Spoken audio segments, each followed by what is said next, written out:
Hello বন্ধুরা, good morning. কেমন আছো তোমরা সবাই? আশা করি তোমরা সবাই খুব ভালো আছো, আমরাও খুব ভালো আছি। তো অক্ষয় তৃতীয়া বাড়িতে পুজো হচ্ছে, সেটা আগামীকাল তোমাদেরকে জানিয়ে দিয়েছি। এই যে বাড়ির সামনে গেট করা হয়েছে আর বাড়িটাকে সুন্দর করে সাজিয়ে তোলা হয়েছে। সবটাই চলো আস্তে আস্তে তোমাদেরকে দেখাচ্ছি। আর এই যে সকাল থেকে ব্লগটা শুরু করলাম, তো চলো ব্লগটা দেখতে থাকো, আশা করি ভালো লাগবে। প্রথমেই আমি তোমাদের সঙ্গে বাড়ির গেটটা শেয়ার করছি। ফুলের ডেকোরেশনে গেটটা সাজানো হয়েছে, তো কেমন লাগছে অবশ্যই কমেন্ট করে জানিও। আর বাপি এই মালাগুলো দিয়ে দিচ্ছে। তারপরেই আমি ওখান থেকে এসে বসে পড়েছি চন্দন বাটার জন্য, যেহেতু ঠাকুরমশাই চলে আসবে। যতটুকু কাজ গুছিয়ে রাখা যায় ততটুকুই রাখার চেষ্টা করছিলাম সবাই মিলে একসঙ্গে। তো এখানে আমি চন্দন বেটে নিয়েছিলাম আর তোমাদের দাদাভাই ফুলগুলো গুছিয়ে গুছিয়ে রাখছিল, কারণ দুপুরের পরে আসবে হরিনামের সংকীর্তনের দল, যারা হরিনাম করবে আর কি। তো এখানে ফল মূল ইত্যাদি সমস্ত কিছু গুছিয়ে রাখা হয়েছে। আর ফুলগুলো এত দারুণ দেখতে লাগছিল কি বলবো। ভাই সবে মাত্রই কোলাঘাট থেকে এনেছে এই ফুলগুলো, তুলসী পাতাগুলো পুরো টাটকা পিওর।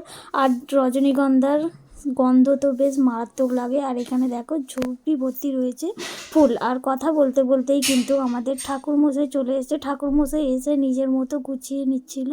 ঠাকুরমশাইকে বললাম আমি ভিডিও করছি, ক্যামেরার দিকে তাকাও, তাই জন্য ঠাকুরমশাই একটু তাকালো। আর ঠাকুরমশাইয়ের সঙ্গে আমাদের সম্পর্ক খুবই ভালো, খুবই ইয়ার্কির মজার চলে কাটায়।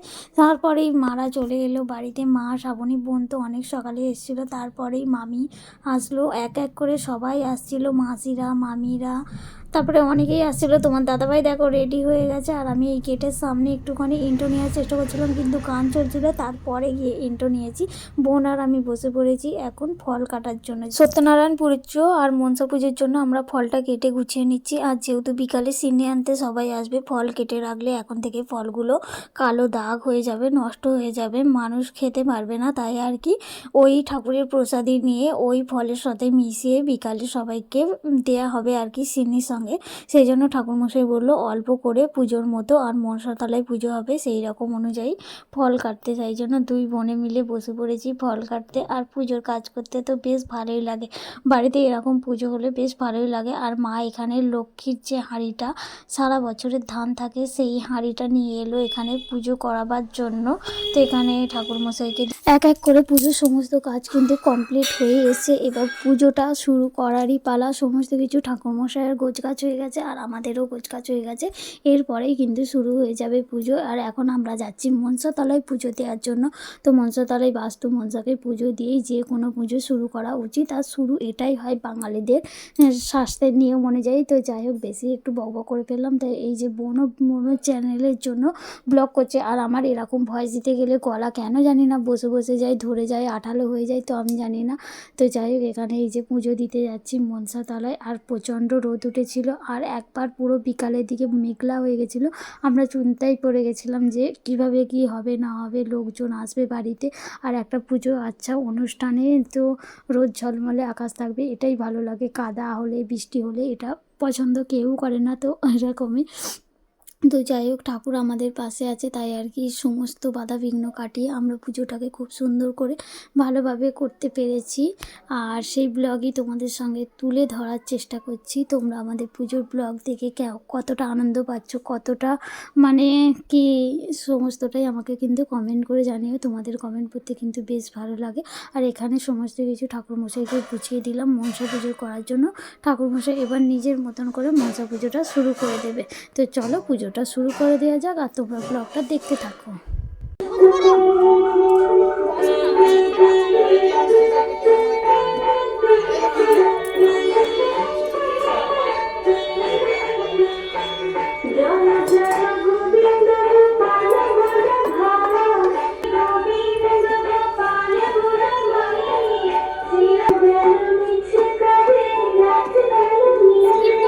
এক এক করে কিন্তু সমস্ত আত্মীয় আমাদের বাড়িতে আসতে শুরু করে দিয়েছে। তো এখানে মাসি, দুটো মাসি, মাসির যা মানে তিনটে মাসি এসছে, মামি এসছে। তো এই মাসি মামিদেরকে জল মিষ্টি দিচ্ছে। আর মাসিদের যে ড্রাইভার দাদা নিয়ে এসেছিলো সেই ড্রাইভার দাদাকে একটু জল মিষ্টি দিলাম, থাকতে বললাম, থাকলো না। তো মাসিদের মামিদেরকে দিয়েই আর কি ড্রাইভার দাদা চলে গিয়েছিল, আবার পরে আনতে এসেছিলো। তো এখানে ঠান্ডা গরম জল পায়েল করেই আমি দিচ্ছিলাম, যেহেতু রোদ্দুর থেকে এসেছে। একেবারে ডাইরেক্ট ফ্রিজের জল দিলে মানে মানে শরীর খারাপ করবে, যেহেতু ওয়েদার চেঞ্জ হচ্ছে সেই জন্য ঠান্ডা গরম পাইল করে খাওয়াটাই উচিত। শুধু শরীর খারাপ তো হবে বিশেষ করে, আর সবাইকারই এরকম ফ্রিজের জল ডাইরেক্ট না খাওয়াটাই ভালো। তো সমস্ত কিছু আত্মীয়দের দেখাশোনা করে তো ঠাকুরের এখানে আমি নৈবেদ্যটা সাজিয়ে নিচ্ছিলাম। নটা চালের যে হয় আতপ চালের, সিদ্ধ চালের, ঠাকুরমশাই হাতাহাতি যেটা চাইছিল দিচ্ছিলাম আর কি। মানে সমস্ত কিছুটা এখানেই আছে, তাও হাতাহাতি মানে এটা কোথায় ওটা কোথায় দিতে হচ্ছে, যে এরকমভাবে করতে হবে সেরকমভাবে বলে দিচ্ছিলো, সেরকমভাবে আমরা আমাদের মতো গুছিয়ে দিচ্ছিলাম। আর আজকের ব্লগটা কিন্তু আমি ঠাকুরের সকাল থেকে দুপুর পর্যন্ত ধরে রেখেছি। আর তারপরে এখানে দেখো ঠাকুরমশাই সিন্নি মাখছিল, এই পর্যন্ত ব্লগটা আমি ধরে রেখেছি। তারপরেও কিন্তু হরিনাম সংকীর্তনের দল, হোম যজ্ঞ সমস্ত কিছুটা হয়েছে একটা ভিডিওর মধ্যে। যদি আমি সমস্ত কিছুটা শেয়ার করি তাহলে কিন্তু ভিডিওটা অনেক বড় হয়ে যাবে, তাই জন্য সকাল থেকে দুপুর পর্যন্ত কি হয়েছে না হয়েছে সেই সমস্ত কিছুটা তোমাদের সঙ্গে শেয়ার করেছি। তারপরে আর কি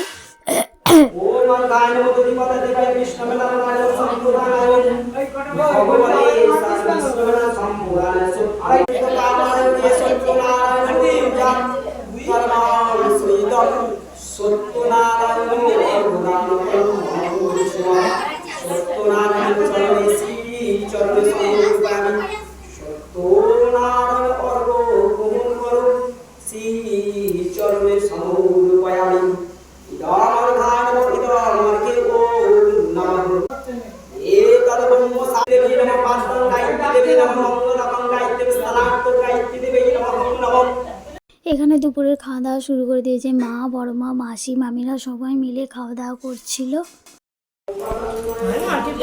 ও সিয়া, সিয়া খাচ্ছ তুমি না মাখছো? এই তো দিদা এই পাশ দিয়ে দিচ্ছে। উসান ঠিক আছে তো? তুমি খাচ্ছ? কে তা কে কে কে কে